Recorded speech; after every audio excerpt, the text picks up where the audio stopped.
नमस्कार जय Jagannath welcome to सफा नेहा चैनल। आज देखो मु गोटे बढ़िया बासी भात जमी आम ओडिशा रे गोटे कांजी करा जाए आ मु से कांजीटा प्रस्तुत करछि। कांजीटा मो जन पे पसंद करछे जे कि मते से बहुत भल लागे आ मु ताको बहुत सारा भल पाए जहाँ पाई कि आज मु एते बाटे पहुँची आ तांकर आशीर्वाद भल पाइबा कहा सहित भी तुलना करा जाय परिबनी।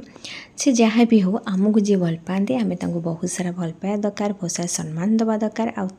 मन पसंदर जिनस आम करने चेष्टा करवा खाइबा हो पिंधा हो बुलवा हो जहाँ हो आम सक्षम जी आम कर निहाती रूपे ट्राए करवा दरकार। तापर देखो नेहा आमर बाहर बुलुवा जमी आप जानते भूसम पत्रटा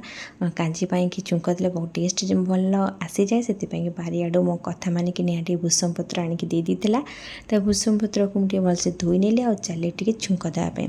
जमीक आम कड़े गरम है तेल पकईली फुटणिका फुटका पकईदी शुखला लंका पकईदी रसुण टे पकई छेचिकी पकईदी ये भूसम पत्र पकईनी भलसे लाली है मुझे आमर कांजी पकईकी भलसे फुटई नेली रेडी होता मोर कांजी आउ डेट न करिकी बो पे बाढ़ी देते आ बो कांजी बहुत भल लगे आ खाइला पर से कहला बहुत बढ़िया लगुच